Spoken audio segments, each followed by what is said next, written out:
Everyone welcome to the channel C S law insight. मैं आपका दोस्त आपका भाई आयुष लेकर आ गया हूँ आपके लिए एक और वन शॉट सीरीज़ वीडियो। इसमें हम लोग करने वाले कंपनीज एक्ट को स्टार्ट। इससे पहले मैंने एलएलपी करवाया, अगर तुमने नहीं देखा तो प्लेलिस्ट का लिंक मैं नीचे लगा देता हूँ, वहाँ से जाकर चेकआउट कर सकते हो। कंपनीज एक्ट के अगर वन शॉट मतलब वन शॉट बोलता हूँ, हैंड रिटन नोट्स अगर तुम्हें चाहिए तो वो मैंने ऑलरेडी टेलीग्राम पे डाला हुआ है, तो उसका भी लिंक मैं नीचे लगा दूंगा, वहाँ से जाकर तुम देख सकते हो। ठीक है, ये बहुत ही इंपॉर्टेंट और हाई वेटेज चैप्टर है, तो इसको अच्छे से करना। मैं यहाँ इन डिटेल करवाऊंगा। चैनल को सब्सक्राइब नहीं किया तो सब्सक्राइब कर लो, वीडियो अच्छा लगे तो लाइक करना और ज़्यादा से ज़्यादा वीडियो को शेयर करना। इसमें मैं कुछ सीए इंटर का भी थोड़ा माल मसाला तुम्हें ऐड करके साथ साथ बताते जाऊंगा, ताकि जिसका एग्ज़ाम अगर क्लियर हो जाए तो उसको सीए इंटर में एज अ बेस उसका मजबूत हो जाए। ठीक है, तो फाउंडेशन वालों को वो पढ़ने का ज़रूरत नहीं है, मैं बताते जाऊँगा। ठीक है, कोई दिक्कत वाली बात नहीं है। ठीक है, चलो स्टार्ट करते हैं। सबसे पहला कोई भी एक्ट स्टार्ट करते हैं तो हम लोग क्वेश्चन पूछते हैं कि ये एक्ट आया क्यों, वाई। इस एक्ट का आखिर रिक्वायरमेंट क्या था, क्यों कंपनीज एक्ट 2013 को लाया गया। तो इसको हम लोग एक एग्जांपल से समझते हैं। सपोज करो मैं हूँ एके जी, ठीक है, और मेरे को बिजनेस करना है पूरे इंडिया में ही सिर्फ एके जी का बिजनेस हो, ऐसा बिजनेस मेरे को करना है। तो देखो, कोई इंसान है अगर उसको बहुत बड़ा बिजनेस करना है तो सबसे सही तरीका होता है बिजनेस करने का कि वो कंपनी खोल ले। ठीक है, ये सबसे नॉर्मल, ये लॉजिकल बात है जो सब जानता है कि अगर बहुत ज़्यादा कैपिटल चाहिए तो ऑब्वियस सा बात है तुम्हें कंपनीज का रिक्वायरमेंट होगा, कंपनी खोलने का ज़रूरत होगा। तो उसी तरह मेरे को भी बहुत बड़ा बिजनेस करना था, मैंने सोचा कि मैं कंपनी खोलूँगा। तो देखो भाई, कंपनी मैं खोलूँगा, मैं कंपनी खोल के बिजनेस करूँगा, कोई कोई तो होगा जो मेरे को बताएगा कि क्या करना है क्या नहीं करना है, क्या क्या कंप्लायंसेस करने हैं। यानी इस कंपनी को रूल्स एंड रेगुलेशंस, यानी इसको कौन रूल्स एंड रेगुलेट करेगा, कौन इसको बताएगा कि ये कंपनी कैसे परफॉर्म करेगा। तो ये बताने के लिए एक एक्ट का तो रिक्वायरमेंट था। तो इसलिए कंपनीज एक्ट 1956 में एक एक्ट आया, ठीक है, जो कि कंपनी को बताता था रूल्स एंड रेगुलेशन, कि कंपनी रेगुलेट कैसे होगा। ठीक है, तो 2013 का टाइम आया, सरकार को ऐसा फील हुआ कि भाई देख, ये 1956 का एक्ट है, इतना ज़्यादा ओल्ड हो गया है ये एक्ट, ये बहुत ज़्यादा ओल्ड हो गया। उस टाइम के प्रोविजंस पे बना है, रिस्ट्रिक्शन बहुत ज़्यादा है, अब इकोनॉमी बिल्कुल ही शिफ्ट हो चुका है। तो एक नया एक्ट का ज़रूरत है जो कि इसको रिप्लेस कर दे। तो सरकार को ऐसा फील हुआ, सरकार ने बोला ठीक है हम इसे रिप्लेस करेंगे, और कंपनीज एक्ट 1956 रिप्लेस हो गया कंपनीज एक्ट 2013 से। ठीक है, और एक नया आसान तरीका, आसान थोड़ा, 1956 का एक्ट बहुत ज़्यादा बल्कि था, उसको थोड़ा इजी कंसाइज वे में करके कंपनीज एक्ट 2013 को इंट्रोड्यूस किया गया। आई होप कि तुम्हें समझ में आ गया कि कंपनीज एक्ट आया क्यों। क्योंकि सरकार को कंपनी को मैनेज तो करना ही था, तो उसके लिए एक पुराना एक्ट था, बट वो बहुत ज़्यादा बल्कि और बहुत ज़्यादा मतलब बोले तो ख़राब हो चुका था। उसमें जितने प्रोविजंस थे वो बहुत ज़्यादा रिस्ट्रिक्टिव थे, तो उसको रिप्लेस करने का रिक्वायरमेंट था। उसको रिप्लेस किसने किया? कंपनीज एक्ट 2013 ने किया। अब कंपनीज एक्ट 2013 में टोटल टोटल कितने 29 चैप्टर्स हैं, कितने सेक्शंस हैं? तो टोटल 470 सेक्शंस हैं, एंड शेड्यूल कितने हैं? तो टोटल 7 शेड्यूल्स हैं। अब ये क्या है मैं बताता हूँ। देखो, चैप्टर जैसे तुम्हारा बुक में बाइफर्केशन है, जैसे अकाउंटेंसी में, तुम्हारा बिजनेस लॉ में बाइफर्केशन है, पहला चैप्टर आईआरएफ, दूसरा कॉन्ट्रैक्ट, उसी तरह कंपनीज एक्ट एक बुक है समझ लो, ठीक है, उसमें भी बाइफर्केशन है। चैप्टर 1 इसके रिलेटेड बात करेगा, चैप्टर 2 उसके रिलेटेड बात करेगा, तो ऐसा चैप्टर बटा हुआ है। ठीक है, इसका मैं एक एग्जांपल लेके समझाता हूँ। ये सीए इंटर का है, तुम्हें फाउंडेशन में याद रखने का ज़रूरत नहीं है, बस सीए इंटर के लिए मैं बता रहा हूँ। जब तुम सीए इंटर में जाओगे और तुम अपने बुक का कंटेंट खोलोगे कॉर्पोरेट लॉ का, तो उसमें तुम देखोगे पहला जो चैप्टर है वो सेक्शन 1 और सेक्शन 1 प्लस सेक्शन 2 के बारे में बात करता है बस। ठीक है, सेक्शन 1 प्लस सेक्शन 2 के बारे में बात करता है। इस चैप्टर को मिलाकर, इन दोनों सेक्शन को मिलाकर चैप्टर 1 हम लोग कहते हैं। यानी कि ये 29 चैप्टर में चैप्टर 1 सेक्शन 1 और 2 है कंपनीज एक्ट का। इसी को हम लोग प्रीलिमिनरी बोलते हैं। ठीक है, यहाँ तक क्लियरिटी आया। ये मैंने बस एग्जांपल से समझाया कि चैप्टर होते क्या है। सेक्शंस क्या होते हैं, देखो सेक्शंस रूल्स एंड रेगुलेशंस बताते हैं कि कैसे कंपनी मैनेज होगा, क्या क्या उसको रूल्स एंड रेगुलेशंस फॉलो करने होंगे। ठीक है, ये सेक्शंस बताते हैं। और शेड्यूल नॉर्मल प्रोसीड्यूर्स बताते हैं कि कोई चीज़ अगर करना है तो कैसे करना है। ठीक है, यहाँ तक क्लियरिटी आ गया कि कंपनीज एक्ट आया क्यों, उसमें क्या क्या कितने चैप्टर सेक्शंस एंड शेड्यूल है। अब हमारा एक और क्वेश्चन आता है, व्हाट इज़ अ कंपनी। सबसे इंपॉर्टेंट क्वेश्चन तो यही है, व्हाट इज़ ए कंपनी। हम समझ गए कि एक बिजनेस करना है तो हमें कंपनी खोलना होगा, बट आखिर में कंपनी है क्या, किसको हम लोग कंपनी बोलेंगे। तो देखो लॉ ने इसको बहुत ही खतरनाक डिफाइन किया है। सेक्शन 2 क्लॉज 20 में ये डिफाइन है, कंपनी मीन्स अ कंपनी। वाह, क्या डिफिनेशन दिया है। देखो मैं यहाँ कंपनी को सीईओ लिख रहा हूँ, शॉर्ट में लिख रहा हूँ क्योंकि नोट्स बनाने हैं जल्दी जल्दी। ठीक है, एग्जामिनेशन में शॉर्ट फॉर्म यूज़ मत करना, मार्क्स कट जाएंगे। ठीक है, कंपनी मीन्स ए कंपनी। एक कंपनी एक ऐसा कंपनी है which is, company means a company which is registered under this act और any other previous company law. देखो कंपनीज एक्ट क्या है, कंपनी क्या है।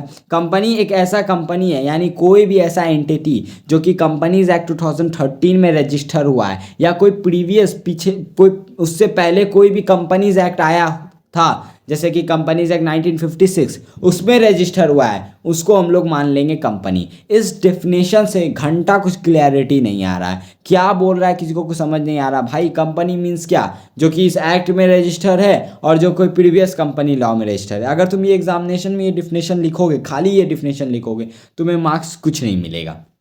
वो लिखेगा चलेगा बट तुम नहीं लिख सकते। तो इसमें यहाँ लॉ मेकर को पूछा गया कि भाई ये क्या डिफिनेशन बनाया है तेरे को, तूने क्या डिफिनेशन बनाया है, कुछ समझ ही नहीं आ रहा है। तो फिर लॉ मेकर ने बोला अच्छा चलो इसको थोड़ा मैं क्लियर कर देता हूँ। उन्होंने बोला कंपनी एक ऐसा एंटिटी होगा जो कि रजिस्टर होगा या तो कंपनीज एक्ट में या कोई प्रीवियस कंपनीज एक्ट में। ठीक है, बट उसके साथ साथ प्लस उसमें कुछ फीचर्स होंगे। ये फीचर्स अगर उस एंटिटी में हैं तो उसको हम लोग मान लेंगे कि वो कंपनी है। ठीक है, ये फीचर्स जिसमें होगा और प्लस वो कंपनीज एक्ट में रजिस्टर है तो उसको हम लोग क्या मानेंगे, कंपनी मानेंगे। कौन कौन फीचर, सबसे पहला सेपरेट लीगल एग्जिस्टेंस। ये फीचर क्या बोलता है, ये फीचर बोलता है कि मेंबर और कंपनी दोनों अलग अलग हैं, दोनों एक दूसरे के लेफ्ट के लिए लायबल नहीं होंगे। कोई भी काम अगर कंपनी कर रहा है तो वो अपने नाम पे कर रहा है, उसके लिए मेंबर लायबल नहीं होगा। ये बात बोलता है सेपरेट लीगल एग्जिस्टेंस। ठीक है, यहाँ मैं फीचर्स को डिफाइन नहीं कर रहा हूँ। देखो मैंने जो हैंड रिटन नोट्स दिए हैं उसमें डिटेल डिफिनेशन मैंने ऑलरेडी दिया है। ठीक है, यहाँ मैं डिफाइन नहीं कर रहा हूँ क्योंकि मैं चाहता हूँ तुम लोग मॉड्यूल खोलो और एक बार मॉड्यूल रीडिंग मारो। ठीक है, पहला सेपरेट लीगल एग्जिस्टेंस, दूसरा आर्टिफिशियल लीगल पर्सन। इसमें एक लाइन मैं लिखूंगा जो सबसे इंपॉर्टेंट लाइन है, वो है company is clothed with the rights of individuals. Company को कपड़ा पहनाया गया है, क्लॉथेड मतलब कपड़ा पहनाया गया है। जैसे कि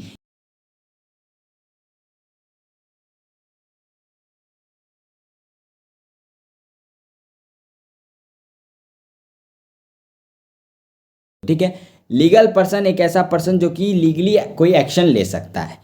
अब हम जैसे पर्सन, मैं तुम हमारे दोस्त, कोई भी लोग क्या क्या कर सकते हैं, खुद के नाम पर किसी पे केस कर सकते हैं, केस खा भी सकते हैं। कोई एसेट खरीदना हो, मोबाइल खरीदना हो, अपने नाम पे मोबाइल खरीद सकते हैं। किसी से उधारी ले सकते हैं अपने नाम पे, तो सब कुछ हम लोग अपने नाम पे कर सकते हैं। उसी तरह कंपनी भी अपने नाम पर सब कुछ कर सकता है, यानी कि उसको इंडिविजुअल्स का, एक जिंदा इंसान के पास जो जो राइट्स हैं वो राइट्स दे दिया गया है। इसी को हम लोग बोलते हैं आर्टिफिशियल लीगल पर्सन है वो, क्योंकि वो इंडिविजुअल वाला राइट्स उसको मिला तो है, बट क्या वो नेचुरली आया है? नहीं, वो आर्टिफिशियली क्रिएट हुआ है। तो इसलिए हम लोग उसको बोलते हैं कि कंपनी को कपड़ा पहनाया गया है किस चीज़ का? इंडिविजुअल के राइट्स का। ठीक है, तीसरा पॉइंट, लिमिटेड लायबिलिटी। कंपनी में मेंबर्स की लायबिलिटी लिमिटेड होती है, यानी मेंबर्स जितना अमाउंट लगाए हैं, इसमें 3 केस आते हैं, company limited by shares, guarantee और अनलिमिटेड कंपनी। ठीक है, वो आगे हम लोग डिस्कस करेंगे, इसलिए अभी मैं ऊपर ऊपर से ये बता देता हूँ कि कंपनी में मेंबर्स की लायबिलिटी लिमिटेड रहती है। ठीक है, फोर्थ, परपेचुअल सक्सेशन, यानी कंपनी भाई जिंदगी भर चलेगी जब तक उसको पेपर पे बंद नहीं किया जाएगा। टाटा कब स्टार्ट हुआ था? 90s के टाइम पे ही टाटा स्टार्ट हुआ था। आज श्री रतन टाटा जी भी चले गए, लेकिन अभी भी टाटा चल रहा है। यानी टाटा मतलब कंपनी को उसके मेंबर से फ़र्क नहीं पड़ता, मेंबर आते रहेंगे जाते रहेंगे, कंपनी तब तक चलेगा जब तक कि उसको पेपर पे बंद नहीं किया जाएगा। Fifth, common seal. देखो, कंपनी के पास खुद का कॉमन सील होता है। कॉमन सील क्या होता है? नॉर्मल एक जो स्टैम्प जैसा होता है, जो थप्पा मारते हैं लोग, उसी को कॉमन सील बोलते हैं। वो ऑथेंटिकेशन होता है कि हाँ डॉक्यूमेंट ऑथेंटिकेट हो गया। सिंपल लॉजिक वाला मैं बात बोलूँ, जैसे मैं एक पर्सन हूँ, इंडिविजुअल हूँ, अगर मैं कोई चीज़ अप्रूव करना चाहूँगा तो मैं साइन करूँगा। ठीक है, उसी तरह कंपनी को हमारा राइट्स दिया गया है, इंडिविजुअल का राइट्स दिया गया है, बट क्या वो अप्रूव कर सकता है साइन करके? ऐसा रिलायंस हाथ निकाल कर साइन करेगा? नहीं कर सकता। तो इसलिए उसको क्या दिया गया है? कॉमन सील दिया गया है कि हाँ तू ये कॉमन सील जिस डॉक्यूमेंट पे मार देगा, मान लेंगे कि कंपनी ने उस डॉक्यूमेंट को ऑथेंटिकेट कर दिया है, अप्रूव कर दिया है। ठीक है, लेकिन अब जो है ये कॉमन सील, ये अब ऑप्शनल हो गया है। पहले कॉमन सील हर कंपनी को रखना कंपलसरी था, लेकिन अमेंडमेंट्स आया और अब इसको ऑप्शनल कर दिया गया। अब तुम्हें 2 ऑप्शन दिया गया है। क्या क्या? सबसे पहला, या तो एक CS और प्लस एक डायरेक्टर मिलकर साइन कर दे, या फिर 2 डायरेक्टर मिलकर साइन कर दे। यानी कि एक कंपनी कॉमन सील रख सकता है। अगर मान लो उसको मन है कि वो कॉमन सील नहीं रखे, तो कॉमन सील वाला काम कौन कौन कर सकता है? देखो, एक CS और एक डायरेक्टर मिलकर साइन करेगा, मान लिया जाएगा वो इक्विवेलेंट है कॉमन सील के। या फिर कंपनी सेक्रेटरी भी नहीं है तो भाई सीधा 2 डायरेक्टर मिलकर साइन कर देगा, मान लिया जाएगा वो ऑथेंटिकेट हो गया वो डॉक्यूमेंट। यानी अब ऑप्शनल हो गया, और ये एग्जामिनेशन में भी क्वेश्चन तुम्हारा आ चुका है। ठीक है, तो जिसमें भी ये 4 फीचर्स होंगे, ये 5 फीचर्स होंगे जिसमें भी, ठीक है, और प्लस वो रजिस्टर होगा किसी भी कंपनीज एक्ट के अंदर, उसको हम लोग मानेंगे कंपनी। ठीक है, यहाँ तक क्लियरिटी आ गया कि कंपनी क्या है और कंपनी में के क्या क्या फीचर्स हैं। अब इसमें आता है एक सेक्शन 1। ठीक है, सेक्शन 1 हमेशा एप्लीकेबिलिटी के बारे में बात करता है। किसी भी एक्ट का अगर तुम सेक्शन 1 उठाओ तो वो मेनली क्या बात करता है कि वो कहाँ तक अप्लीकेबल है, ये एक्ट कहाँ पे लगेगा। क्या ये एक्ट पाकिस्तान के लोगों पे लगेगा? तो वही ये बात बोलता है। इसमें 2 केस हैं, केस 1, केस 2। केस 1 अगर एरिया वाइज बोलता है, एरिया वाइज, केस 1 किसके बारे में बात करता है? Area wise. एरिया वाइज ये होल ऑफ इंडिया पे लगेगा, यानी पूरे इंडिया पर ये एक्ट, कंपनीज एक्ट 2013 अप्लीकेबल है। केस 2 बात करता है एंटिटी वाइज। एरिया वाइज तो समझ गए हम लोग, कंपनीज एक्ट लगेगा। एंटिटी वाइज क्या हम लोग पे भी कंपनीज एक्ट लगेगा? नहीं, हम लोग पे क्यों लगेगा भाई? कोई कंपनी रजिस्टर होगा इस एक्ट पे, तभी तो उस पर कंपनीज एक्ट लगेगा। तो एंटिटी वाइज में कुछ लिस्ट दिए गए हैं जिस पर कंपनीज एक्ट लगेगा। सबसे पहला, बैंकिंग कंपनी, कोई बैंकिंग कंपनी है, HDFC, ठीक है, क्या उस पर कंपनीज एक्ट 2013 लगेगा? द आंसर इज यस, लगेगा। बट यहाँ एक एक्सेप्शन है। क्या? अगर कोई इनकंसिस्टेंसी हो जाता है बैंकिंग रेगुलेशन एक्ट 1949 के साथ, तो भैया हमें कंपनीज एक्ट को नहीं मानना है। सपोज करो बैंकिंग कंपनी को रेगुलेट कौन करता है? बैंकिंग रेगुलेशन एक्ट 1949 उसको क्या करता है? रेगुलेट करता है। ठीक है, यानी बैंकिंग कंपनी पे कंपनीज एक्ट के भी प्रोविजन लग रहे हैं, बैंकिंग कंपनी के भी प्रोविजन लग रहे हैं। तो यहाँ तक कोई दिक्कत नहीं है। बट प्रॉब्लम कहाँ आएगा? जब कंपनीज एक्ट के प्रोविज़न बोल रहे हैं कि ये चीज़ मत करो, और बैंकिंग रेगुलेशन एक्ट 1949 का प्रोविज़न बोल रहा है कि यही करो, मान लो दोनों के बीच में झगड़ा हो गया, तो एक बैंकिंग कंपनी किसके बारे में किसका सुनेगा? तो देखो, बैंकिंग कंपनी अपने मम्मी पापा का सुनेगा, यानी जो उसका पेरेंट एक्ट है, बैंकिंग रेगुलेशन एक्ट 1949, उसके बारे में उसका सुनेगा। सिंपल लॉजिक ये बोलता है ये हर बैंकिंग कंपनी पे कंपनीज एक्ट लगेगा, बट अगर कोई भी इनकंसिस्टेंसी आता है, यानी कोई झगड़ा आता है उनके एक्ट के साथ, उनके जो खुद के एक्ट है उनका कंपनीज एक्ट के साथ झगड़ा होता है, तो कंपनीज एक्ट को डाउन करो और किसको प्रिविलेजेस दो, जो उनका खुद का एक्ट है उनकी बात मान लो, कंपनी एक्ट को इग्नोर करो। उसी तरह एक और कंपनी आता है इंश्योरेंस कंपनी, ठीक है, हर इंश्योरेंस कंपनी पे भी लगेगा, बस अगर कोई इनकंसिस्टेंसी आता है IDRA एक्ट के साथ, IRDA सॉरी ID क्या लिख रहा हूँ भाई, IRDA 1999, इस एक्ट के साथ कोई इनकंसिस्टेंसी होता है तो इस एक्ट का बात मानेगा इंश्योरेंस कंपनी, भाड़ में जाए कंपनीज एक्ट, ठीक है। इसी तरह इलेक्ट्रिसिटी कंपनी भी, कोई इलेक्ट्रिसिटी जनरेशन वाली कंपनी है, ठीक है, या इलेक्ट्रिसिटी प्रोवाइड करने वाली कंपनी है, तो वो भी कंपनीज एक्ट का बात मानेगा, बस कोई अगर उसके इलेक्ट्रिसिटी एक्ट के साथ, इलेक्ट्रिसिटी एक्ट 2003 के साथ, 2003 के साथ, ठीक है, इनकंसिस्टेंसी आता है तो फिर वो अपना एक्ट का बात मानेगा। उसके अलावा कोई भी कंपनी जो कि स्पेशल एक्ट से बना है, पार्लियामेंट के द्वारा बनाया गया स्पेशल एक्ट्स के द्वारा, इसका एग्जांपल मैं देता हूँ, एग्जाम्पल ICAI, यानी तुम्हारा जो ICAI बना है उस पर भी कंपनीज एक्ट लगेगा, वो स्पेशल एक्ट पार्लियामेंट के एक्ट से बना है, बट अगर कोई इनकंसिस्टेंसी आएगा तो फिर ICAI अपना ICAI एक्ट को फॉलो करेगा। उसके अलावा कोई भी एक्ट बना है, कोई भी कंपनी बना है, any entity form by notification, कोई नोटिफिकेशन देकर कोई एंटिटी बना है तो उस पर भी कंपनीज एक्ट 2013 लगेगा। यही सेक्शन 1 के बारे, सेक्शन 1 बस इतना ही बात करता है। इसी के साथ सेक्शन 1 हो गया, उसके अलावा डिफिनेशंस हो गए एंड फीचर्स हो गए। अब एक कॉन्सेप्ट आता है सबसे इम्पॉर्टेंट वाला, रुको मैं मॉड्यूल खोल लेता हूँ 1 मिनट, ठीक है, मॉड्यूल खोल लेता हूँ, चलो।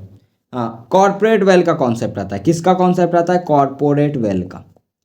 ये क्या बोलता है? देखो सिंपल लॉजिक है, कॉर्पोरेट वेल्थ क्या बात बोलता है, ये सेपरेट लीगल एग्जिस्टेंस वाला ही बात बोलता है। क्या बात बोलता है? सेपरेट लीगल एग्जिस्टेंस वाला बात बोलता है। कॉर्पोरेट वेल्थ क्या बोलता है? कंपनी मेंबर दोनों अलग अलग हैं। सपोज करो ये मैं हूँ AKG और ये मेरी कंपनी है AKG प्राइवेट लिमिटेड, ठीक है। तो कॉर्पोरेट वेल्थ बोलता है कि हम दोनों, मैं AKG और मेरी जो कंपनी है AKG लिमिटेड, भले ही मैंने उसे बनाया हो, भले ही मैं उसका मेंबर हूँ, मेरे पास सारे राइट्स हैं, बट हम दोनों के बीच में एक वेल है। वेल मतलब पर्दा, वेल मतलब पर्दा, एक पर्दा है क्या चीज़ का?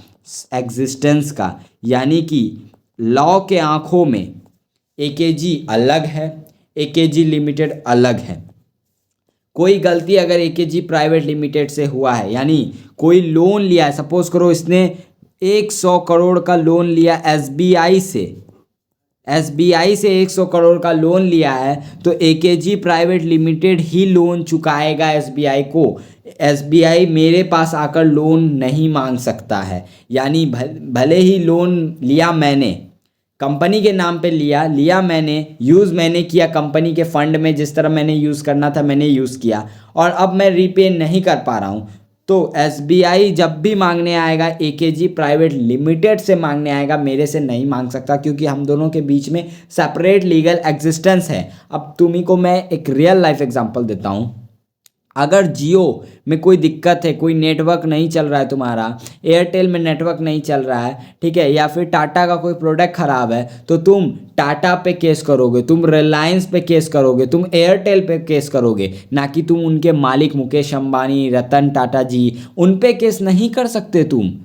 सेपरेट लीगल एग्जिस्टेंस है। कोई भी अगर तुमको प्रॉब्लम हो रहा है जियो के साथ तो तुम रिलायंस पे केस करो, ना कि तुम मुकेश अंबानी पे केस कर सकते हो। मुकेश अंबानी पे तुम केस कर ही नहीं सकते क्योंकि सेपरेट लीगल एग्जिस्टेंस है। मुकेश अंबानी कभी भी रिलायंस के डेप्ट के लिए लायबल नहीं होंगे। इसी को हम लोग बोलते हैं सेपरेट लीगल एग्जिस्टेंस। इसको लिखना कैसे, लिखो corporate veil is a legal concept state that corporate wealth is a legal concept that state member and company are distinct from each other. Members are shielded from any liability or debts arises in the name of company। ठीक है, member शिल्डेड होते हैं यानी उनको protection मिला हुआ है। Company के नाम पे कोई डेप्ट है, कंपनी चुकाएगा, मेंबर नहीं चुकाएंगे, उनको प्रोटेक्शन मिला गया है। इसी को हम लोग बोलते हैं कॉर्पोरेट वेल का कॉन्सेप्ट। ठीक है, सेपरेट लीगल एग्जिस्टेंस वाला ही बात बोलता है। अब यहाँ पर इंपॉर्टेंट है एक केस, सबसे इंपॉर्टेंट केस क्या है, सैलमन वर्सेस सैलमन लिमिटेड। ठीक है, salmon versus salmon company, salmon versus salmon and company limited, सबसे इंपॉर्टेंट केस है। ठीक है, इस केस में हुआ क्या था, सैलमन एक इंसान था, उसको एक बिजनेस करना था, वो बिजनेस करता है, उसने एक कंपनी खोला और उस कंपनी में टोटल 7 मेंबर थे। कितने मेंबर थे, 7 मेंबर। पहला वो खुद था इटसेल्फ, दूसरा उसका वाइफ थी, बाकी जितने थे वो सब उसके सन एंड डॉटर थे, यानी बेटा और बेटी और खुद की बीवी और वो, यानी 7 लोग उसके परिवार के ही थे और उस सब ने मिलकर इनकॉर्पोरेशन किया एक कंपनी का। ठीक है, सॉलमन एंड कंपनी लिमिटेड, ये कंपनी उन्होंने बनाया 7 लोग मिलकर, सब 7 लोग पूरे परिवार के ही लोग थे। यहाँ तक कोई दिक्कत, कोई दिक्कत नहीं। बहुत दिन बिजनेस करने के बाद बहुत ज़्यादा भयानक वाला डिप्रेशन आ गया, यानी इकोनॉमी एकदम डाउनफॉल में चला गया, तो सोलमन को भी अपना कंपनी करना पड़ा बंद। ठीक है, तो देखो जब कंपनी बंद होता है ना तो सबसे पहले सिक्योर डिवेंचर के पेमेंट होते हैं, सबसे पहले सिक्योर डिवेंचर के पेमेंट होते हैं, उसके बाद अदर पेमेंट जाता है। अब जब ये कंपनी खोल रहा था सोलमन जब ये कंपनी खोल रहा था, 7 मेंबर उसके थे, सोलमन ने कुछ पैसा लगाया था कंपनी में कंट्रीब्यूशन दिया था कुछ पैसा का। ठीक है, और बदले में कंपनी से सिक्योर डिवेंचर्स ले लिए थे। क्या ले लिए थे, सिक्योर डिवेंचर, यानी कि यहाँ तक लॉजिक क्लियर है। मैं कंपनी खोला मैंने और मैं उसमें कुछ पैसा लगा रहा हूँ, तो भाई पैसा लगा रहा हूँ तो मेरे को बदले में शेयर्स मिलेगा। मैंने शेयर्स नहीं लेकर मैंने बोला कि मेरे को सिक्योर डिवेंचर्स दे दो, तो मैंने कंपनी से सिक्योर डिवेंचर्स ले लिया। ठीक है, यहाँ तक क्लियरिटी हुआ। तो जब बिजनेस बंद होने लगा तो सोलमन के पास इतना पैसा था ही नहीं कि वो सारे क्रेडिटर्स को पैसा दे सके, उसके पास बहुत कम पाउंड्स बचे हुए थे। तो उसने क्या किया, जो भी पैसा बचा कुचा था उसने सिक्योर डिवेंचर को पेमेंट कर दिया, जो कि सबसे पहले होना था। कौन सिक्योर डिवेंचर था किसके पास, सोलमन के पास ही था, सोलमन के पास ही था। तो यानी उसने अपने आप को पेमेंट कर दिया। तो भाई क्रेडिटर का दिमाग फिर गया, जितने भी क्रेडिटर थे बाहरी जो भी थे वो लोग सब कोर्ट गए और उन्होंने बोला कि ये कंपनी बंद कर रहा है, ये अपने आप को कैसे पे कर सकता है, पहले ये हमें पे करेगा, ये खुद को पे कर रहा है। तो कंपनी ने बोला, कोर्ट ने 3 बात सबसे इंपॉर्टेंट बोली। सबसे पहला कि देखो सॉलमॉन एंड को लिमिटेड, जो सॉलमॉन है और सॉलमॉन की जो कंपनी है आर डिफरेंट, दोनों एक दूसरे से अलग हैं। ठीक है, सबसे पहले पेमेंट होना है सेक्योर्ड डिवेंचर होल्डर का। ठीक है, सबसे पहले सेक्योर्ड डिवेंचर होल्डर को पेमेंट करना है। ठीक है, सबसे पहले जो सिक्योर डिवेंचर होल्डर हैं उनको पेमेंट होना चाहिए। ठीक है, ये लॉ में लिखा है और उसको पेमेंट हुआ है। ठीक है, उसको पेमेंट हुआ है। अब अगर holder of such debenture is Salomon itself, it is just a coincidence। भाई ये लाइन लिखकर सामने वाले का दिमाग फिर गया। क्रेडिटर बोले ये क्या हो गया। कोर्ट का सिंपल 3 बात उन्होंने बोला कि देख, क्रेडिटर को समझाया कि देखो सोलमॉन और उसका कंपनी दोनों अलग अलग हैं, सेपरेट लीगल एग्जिस्टेंस है, कॉर्पोरेट वेल है दोनों के बीच में। ठीक है, जब कंपनी बंद होता है तो सबसे पहला पेमेंट सिक्योर डिवेंचर होल्डर को करना रहता है, और वो डिवेंचर होल्डर अगर सोलमॉन खुद है तो ये एक कोइंसिडेंट है। यहाँ पर सोलमॉन सही है, तुम्हें कोई पैसा नहीं मिलेगा क्योंकि इसके पास कोई पैसा बचा नहीं, सिक्योर डिवेंचर को ही पेमेंट हो गया। इस केस लॉ के बाद कोर्ट ने ये चीज़ सोचा कि भाई यहाँ सैलमॉन भाई यहाँ पर सोलमॉन, चलो यहाँ पर सोलमॉन जो है वो सही था। ठीक है, उसने सिक्योर डिवेंचर से, बट कोर्ट को लगा कि भाई ये कॉर्पोरेट पर्सनालिटी यानी ये सेपरेट लीगल एग्जिस्टेंस का गलत इस्तेमाल हो सकता है। ठीक है, बहुत खतरनाक इस्तेमाल हो सकता है इसका, लोग इसका यूज़ कर सकते हैं अपने आप को बचाने के लिए। ये कितना खतरनाक, एज अ वेपन यूज़ हो सकता है। ये फीचर जो है कंपनी का वो एज अ वेपन यूज़ हो सकता है। तो इसलिए कोर्ट को लगा कि नहीं नहीं नहीं, यहाँ पर कुछ एक्सेप्शन लाना पड़ेगा ताकि लोगों को डर रहे कि वो गलत इस्तेमाल ना करे इस पर्सनैलिटी का, इस सेपरेट कॉर्पोरेट वेल का। तो कोर्ट ने एक नया एक्सेप्शन लाया, lifting up corporate well.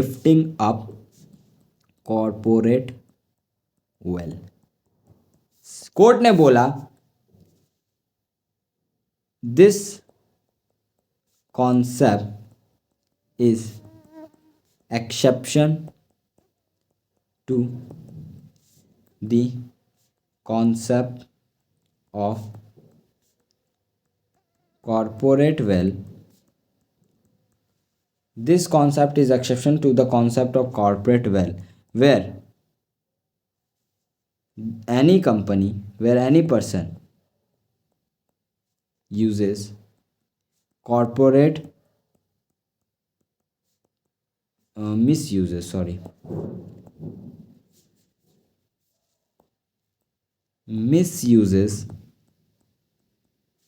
corporate personality,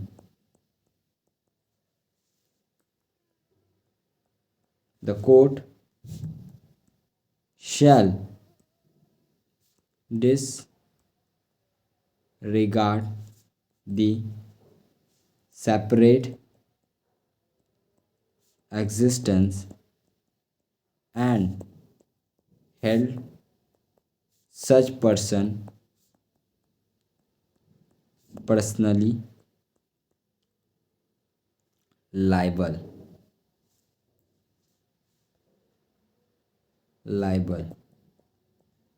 यानी कि अगर कोई गलत इस्तेमाल करेगा इस कॉर्पोरेट पर्सनालिटी का तो सिंपल सा बात है, कोर्ट के पास पावर है कि वो कॉर्पोरेट पर्सनालिटी को लिफ्ट करेगा और उस पर्सन को बोलेगा तू डायरेक्टली इस चीज़ के लिए लायबल है। यहाँ तक क्लियरिटी आ गया। ठीक है, अब ये जो कॉन्सेप्ट आया है लिफ्टिंग अप कॉर्पोरेट वेल्थ, ये अगर अभी नहीं आता तो ना विजय माल्या भागता ना नीरव मोदी भागता। यानी कि वो लोग भागे हैं क्योंकि उन्होंने कॉर्पोरेट पर्सनालिटी का गलत इस्तेमाल किया, और गलत इस्तेमाल किया तो कोर्ट ने डिसरिगार्ड किया और उनको पर्सनली लायबल कर दिया। नहीं तो वो बचने का कोशिश यही बोल के कर रहे थे कि ये तो कंपनी ने किया, मैंने थोड़ी किया। अगर सोलमोन वाला केस नहीं होता तो वो आज भागे नहीं रहते, वो आज इंडिया में रहते, कंपनी का लायबिलिटी होता।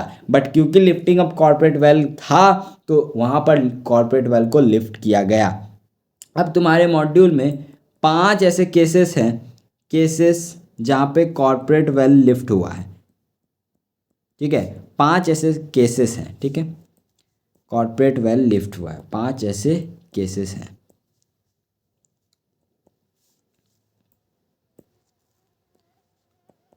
ये पांचों केसेस पे मैंने इन डिटेल शॉर्ट्स बनाया हुआ है, चैनल पे ही डला हुआ है, वहाँ से जाकर तुम देख भी सकते हो। सबसे पहला केस है डायलेमर वर्सेस कॉन्टिनेंटल टायर। ठीक है, मैं यहाँ पे पूरा नाम मैं नहीं लिख रहा हूँ, मैं बस तुम्हें बता रहा हूँ ऊपर ऊपर से। ठीक है, अच्छा इसको करते, इसको नेक्स्ट क्लास में इन डिटेल ही मैं करवा दूंगा, छोड़ो। ठीक है, इसको नेक्स्ट क्लास में ही रखते हैं। चलो आज के लिए इतना ही रहने देता हूँ, मैं मिलता हूँ नेक्स्ट वीडियो में। तब तक के लिए tata bye bye, all the best for your examination. अच्छे से पढ़ो और अब तो रिजल्ट भी आने वाला है। तो मिलते हैं नेक्स्ट वीडियो में, पढ़ते रहो, बाय बाय।